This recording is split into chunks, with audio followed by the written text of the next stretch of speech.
Welcome बेक माय YouTube channel लोगोफोर दिनैथ' बिश्वकर्मा नङा होमबा एसे फुजा खालामनानै आं एसे ओरै बायहेरायाव ओंखारबोदोंमोन आरो दा आं एसे जोंना बिराद गिदिर आरोना इउटुबार बिबयस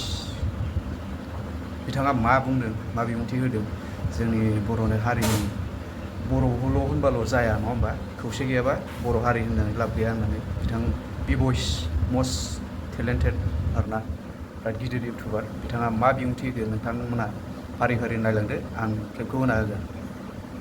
हारि जोङो बर' हारि होननानैल' थाब्ला जानाय नङा एजुकेशन सिस्टेमखौ जोङो मोजां खालामनांगोन एजुकेशन सिस्टेमा मा रोखोमै जोंनाव जागासिनो जोंनाव लाइक एबसु दं दा बुंनो थाङोब्ला बिराद कन्ट्रोभार्सि बेफोरो दा एबसुआ पलिटिक्सआव डाइरेक्टलि हाबनानैसो थाहैबाय दा बै एजुकेशन जोङो गोदो उन्दै समाव मोनथियोमोन मा बै एबसुआ जों उन्दैफोरखौ जायफोरा गाज्रि खामानि मावगासिनो बेफोरखौ लामा दिन्थिग्रा आरो जायनो जोंनि बर' समाजाव गाज्रि खामानि मावगासिनो बेफोरनो लामा दिन्थिग्रा होननानैसो जों एबसुखौ मिन्थियोमोन किन्तु नैबे समाव एबसुखौ जोङो पलिटिक्स पार्टिजों हेफाजाब होग्रा होननानैसो मिन्थियो नैबे टाइमाव कन्ट्रोभार्सियेल बेयो दा जों बैफोर रखम उन्दै समाव जोङो नुनाय जाय जोंखौ एजुकेशननि खेथ्रआवनो जा जोंनि बर' बिमाफोरा सोरबा उखै जानानै सोरबा गांनानै सोरबा दुखु थानाय जा बैफोर सापर्टारफोरा दिनै जुदि बेफोर लाइनाव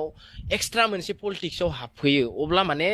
जोङो बैखौ नुहुरा जे माबा मोनसे कारन जोंनि बर'नो मोननै पार्टि थायो पलिटिक्स एगेन्स्ट पार्टि आरो जोंना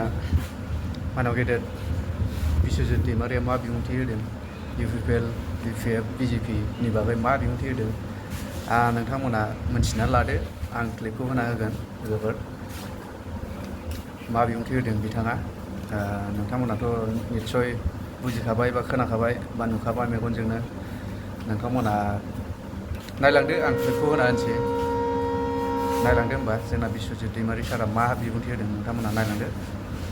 जिसे सा जानांगोन बेवहाय खुनु पार्टिजों खोथा गैया नैजिसे सा जुदि सोरबा एमसिएलएआ ज' जानानै माने सोरखौबा लिडार पार्टिबा दैदेनगिरि पार्टिबा बे सिफ जागोन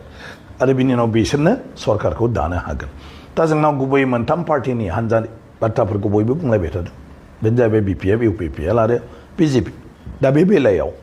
सोर बेसेबां मोनो आंथ' मोनसे बाथ्राखौ जोंनि आबहावाखौ नायनानै बुंबाय थादों रावबो खम नङा ओंखायनो बिजेपि इउपिपिएल बिपिएफआ दिनैनि दिनाव जिथाखौ मोनगोन बायदिखौ आं नुदों आरोखि अब्ला जिथा बाखि थायो बे जिथाखौ जाय बांसिन मोनगोन आं होनदों मा बेनो सरकार दानायाव माने मा होनो भावखौ लागोन आरोखि मेन रलखौ लागोन जेखौ जों किं मेकार होननानै बुंबोदों दा बेखौ सोर मोनो बेथ' 22 तारिखनि बिसायख'थियावसो आसोल जिथु रायजोफ्रा भट होगोन बेजों मोनथिनो हागोन आरो सरकारनि बेलायाव आं होनदों जे दिनैहाय जिथु दुलाराय बर' फरायसाफोर गुबुन बर'फ्रा बुंबाय थादों जे बर' खौसेयैनो बर'नि सरकार दानांगौ बर' पार्टिनि सरकार दानांगौ थ' बे बेलायावबो खुनु असम्भब नङा जुदि इउपिपिएल बिपिएफजों गोरोबलायनानै जुदि दायो आं सानो मोननैजों गोरोबनानै 21 मासि जाहैनोबो हागौ आरो हारसिङैनो सोरबा मोनबाथ' बुंनांगौ जेबो गैया गतिके ओंखायनो आं बुंदों मा बिजेपिया जेसेखि मोना बे खोथा गैया जुदि इउपिपिएल बिपिएफआ मिलायो इउपिपिएल बिपिएफनिनो सरकार जानो हागोन बिजेपिया जुदि 21 मोनाब्ला 19टा मोनब्लाबो 20टा मोनब्लाबो बिसोरो सरकार दानो हागोन मोननैजों जुदि राजखान्थियाव जाहैबाय गोरोबलायनायासो गिदिर बाथ्रा थांनाय बारावबो मोननैजों दायोमोनब्ला मोननैजों सरकार जायोमोन नाथाय बिजेपिया माने इउपिपिएलजों बिजेपिजों गोरोबनानै दादों आरो इउपिपिएलआनो जाथों सोमावसारनानै फैनाय दैदेनगिरिफोर दं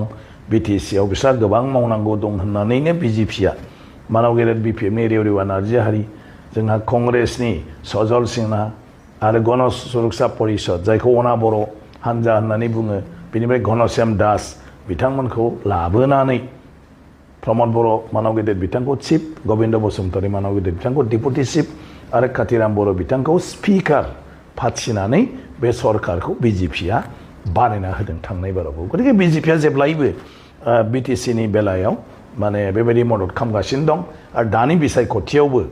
बे बिजेपिया बेखौनो बुंबाय थादों जे जोंहा बेवहाय खुनु आपत्ति गैया इउपिपिएल बा बिपिएफ जायानो जाथों आरो मोननैबो जुदि खौसे जायोब्ला बिजेपिया होनगासिनो दं जे बिजेपिया मोजां मोनगोन दा पार्टि लानानै बिराद गावजों गाव एगेन्स्ट न'खरनिजोंनो एगेन्स्ट नङा होमबा जाथि बाय बाहागि खुरमाफोरजोंनो एगेन्स्ट लोगोफोरजोंनो एगेन्स्ट नङा होमबा दा जोङो बेबायदि जानाङा, बुलाय सोलाय जानाङा, गावजों गाव नारा नाथा मेगन सालायनाङा, उमुक पार्टियाव बेफोरबायदि जायोबा जों मा जागोन? सोरबा बिजेपियावनो होन, सोरबा इउपिपिएलआवनो होन, सोरबा कंग्रेसआवनो होन, सोरबा बिपिएफआवनो होन, नङा होमबा? जों जेरावखि होआ, नङा होमबा? बे गावनि गोसोनि खोथा जाहैबाय। जिखुनु जों बेबायदि जानाङा, गावजों गाव नायनो हालायि जानाङा, नङा होमबा लोगोफोर? आं बेखौनो नोंथांमोनखौ मिजिंथिबाय, जाहाथे दावराव दावसिया जाया, मोजाङै मोजां होयो। जों भट होगोन, नङा होमबा? लिडारफ्रा माने चेयाराव जिरायगोन आरो लास्टआव मा जागोन? बिथांमोना जोंखौ अनसायफिना आरोना, रायजो राजाफोरखौ बिथांमोना नायफिना।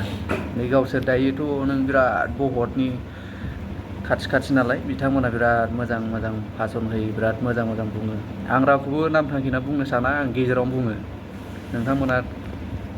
सानना नाय रायजोफोर, भटनि थाखायल' बिसोर बिराद गोदै खुगानि रावफ्रा गोदै मिस्टि बायदि आरोना, एकदम मिस्टि फान लागायनाय सुनायजों माबाजों जिरा मस्ला नारेंखल बायदिसिना जदा थदा एसे एनै गोदै मिस्टि, बै गोजा माबाया होनोलाय, बेफोरबायदिखौ होलायलायो आरोना, बै मा होनो ग्रेप्स, बै गोजाया बेफोरबायदि माबा लागायनानैसो बुङो बिसोरो लोगोफोर। ओंखायनो जोंनि गोसो बायदि हो, नोंथांमोना सोरखौ मोजां मोनो, जाहाथे रावनिबो खुगायाव बुंनाङा आं मुवा होगोन बेफोरबायदि दाबुं, थैब्लाबो ओंखायनो गोसो बायदि हो, दलद थांदो, दलद होना फैदो, बास जोब्बाय, नङा होमबा? आंनाथ' बिदिसो लोगोफोर। नोंथांमोना होमबा नारा नाथा गावजों गाव गाब्रायनाङा लोगोफोर, गावबागाव गोसो बायदि हो, रावनिबो पार्टियावबो ओंखारनाङा, रावनि माबायाव थाङा। जों थाइसेबो मोनखाया, थाइसेबो गरसे मोनखाया। आंथ' दिनैसिमबो 500 थाखा 100 थाखाबो मोनफेरा। लिङोबा आं हालायसो होनखायो डाइरेक्ट, आंना फाग्लासो। आं बेबायदिखौ मोजां मोना। आं माने आं जेखौ मोजां मोनगोन आं बेखौ होगोन, सिङाव आं बेखौ बुंनानैबो लाया, आं मुगाव होदों, मुगाव होआखै, मुगाव होआ, मुगा गाज्रि, बेफोरबायदि आं बुंनो साना लोगोफोर। आंनि बुंनांगौआ बेनोसै आरोना लोगोफोर, बाय।